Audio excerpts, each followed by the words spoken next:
Déjà, merci d'avoir patienté. Vous savez dans quel esprit de responsabilité nous sommes venus discuter aujourd'hui. Vous savez que ce n'est pas forcément naturel pour des écologistes de venir discuter avec des macronistes, avec le parti Les Républicains. Si nous le faisons, c'est parce que nous tenons à ce pays et que nous sommes, comme beaucoup de Français, très inquiets de ce qui se passe en ce moment. Nous sortons de cette réunion sidérés. Sidérés parce que si, comme d'habitude, un tour de table a pu être fait pour que chacun pose un peu ses préoccupations, nous estimons que nous ressortons avec aucune réponse sur rien, si ce n'est que le prochain Premier ministre qui devrait être nommé dans les heures qui viennent, nous dit Emmanuel Macron, ne sera pas dans notre camp politique, pour le dire clairement.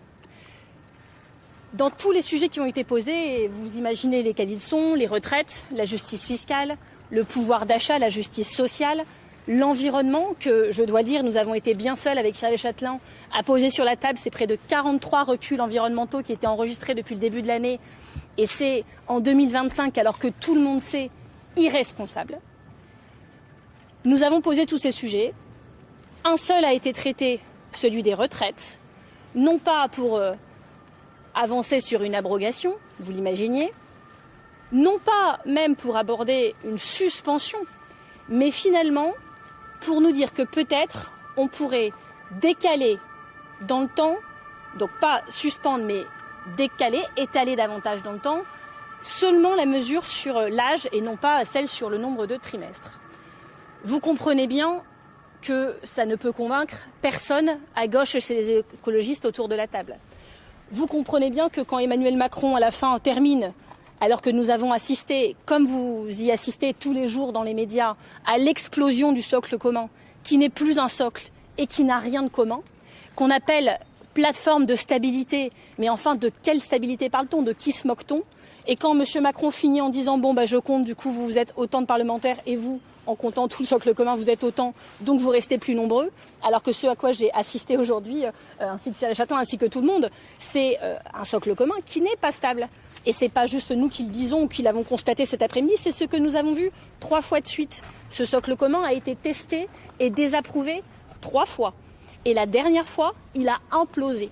C'est même pas une censure de la gauche, c'est pas que nous aurions pas donné notre confiance, c'est qu'ils se sont donnés en spectacle et ridiculisés, ils ont prouvé qu'ils n'étaient pas capables de travailler ensemble.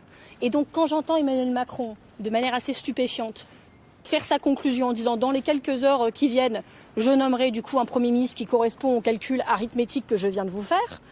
Enfin, excusez-moi, je suis sidérée. Je suis sidérée, mais je suis aussi extrêmement inquiète. Parce que nous, écologistes, ne prenons pas ça à la légère.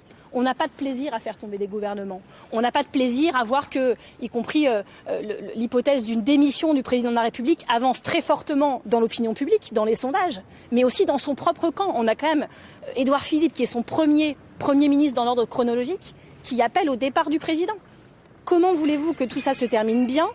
Et comment interprétez-vous le fait que quand vous en êtes là, vous ne soyez même pas capable de faire demi-tour, de vous remettre en question et de voir comment vous pourriez faire différemment. Ils sont incapables, en fait, de se remettre en question, incapables de faire quelque bouger que ce soit, alors que ça bouge chez eux. Gabriel Attal, il a bougé, Agnès Pannier-Runacher a bougé, Éric Dupond-Moretti a bougé, Elisabeth Borne a bougé. On a l'impression que plus il est seul, plus il se rigidifie sur sa position initiale. Et si je vous dis que je suis très inquiète, c'est que j'estime que tout ça va très mal se terminer. Parce que 86% des Français trouvent le spectacle navrant. Je pense que nous faisons partie, avec Cyril Châtelain, notre présidente de groupe à l'Assemblée, de ces 86% de Français qui sont navrés.